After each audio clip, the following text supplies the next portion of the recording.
America ఎందుకు ఈ ప్రకటన చేసింది అన్న దాని మీద రకరకాల చర్చలు నడుస్తున్నాయి. అమెరికా ఆయుధ సరఫరాదారు పాకిస్తాన్కి ఒకప్పుడు. చాలా కాలంగా ఆయుధాలని అమెరికానే పాకిస్తాన్కి సరఫరా చేసింది.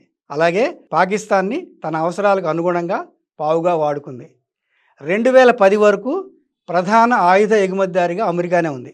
అయితే తర్వాత రోజుల్లో తాలిబాన్కి నేరుగా పాకిస్తాన్ సాయం చేయటం, పాకిస్తాన్ తీవ్రవాదుల్ని పెంచి పోషించడం, ఇది ఒక రకంగా అమెరికా కూడా ఇబ్బంది కావటం తదితర పరిణామాల వల్ల అమెరికా దూరంగా జరిగితే ఆ వెలితిని చైనా భర్తీ చేసింది.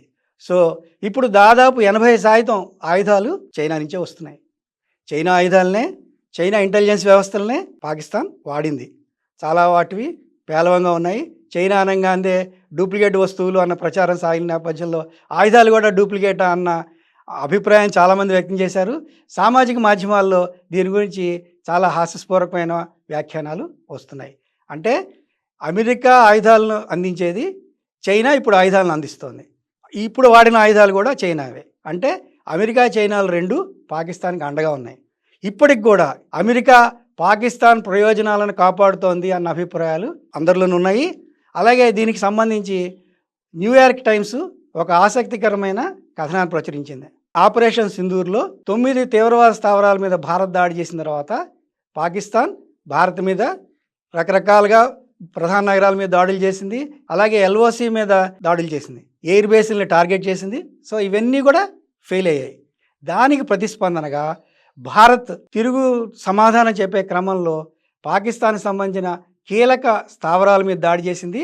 ఈ దాడుల్లో ప్రధానంగా నూర్ఖాన్ ఎయిర్ బేస్ మీద దాడి చేసింది అని న్యూయార్క్ టైమ్స్ ఒక కథనం ప్రచురించింది. నూర్ఖాన్ ఎయిర్ బేస్ అంటే పాకిస్తాన్కి అత్యంత కీలకమైంది. న్యూక్లియర్ సంబంధించిన ఆర్సనల్స్ అన్నీ ఇక్కడే ఉన్నాయి. అంటే అణ్వాయుధానికి సంబంధించిన వ్యవస్థలన్నీ ఇక్కడే ఉన్నాయి, వార్ హెడ్స్ అన్నీ ఇక్కడే ఉన్నాయి. భారత్ దాడి చేయడంతో పాకిస్తాన్ ఉలిక్కిపడింది, పాకిస్తాన్ భయభ్రాంతురాలైంది.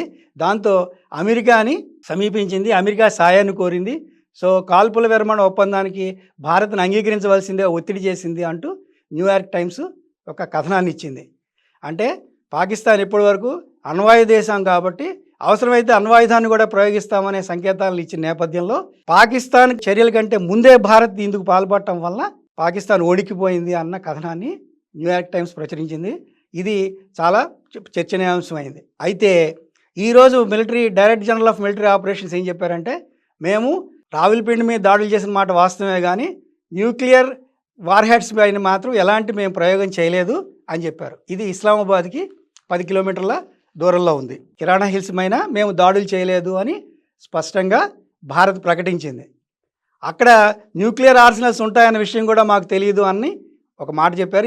ఇది నమ్మదగిన విషయం కాదు. ఎందుకంటే ప్రపంచానికి అంతా తెలిసింది, భారత్ మిలిటరీకి డిఫెన్స్కి తెలియదు అనుకోవటం ఆశ్చర్యకరం. ఇది కేవలం ప్రకటన మాత్రమే. సో అమెరికా పాకిస్తాన్కి సంబంధించిన అణు రహస్యాలని, అణు శక్తిని కాపాడటం అనేది అమెరికా తన బాధ్యతగా భావించింది. అందుకే అమెరికా ఇందులో జోక్యం కల్పించుకుంది అని న్యూయార్క్ టైమ్స్ తన కథనంలో చెప్పుకొచ్చింది. ఇది ఒక విషయం. సో పాకిస్తాన్ ఆయుధ సంపత్తిని అలాగే ఇంటెలిజెన్స్ వ్యవస్థలను కూడా దెబ్బకొట్టేలా భారత్ ఈసారి దాడులు నిర్వహించింది.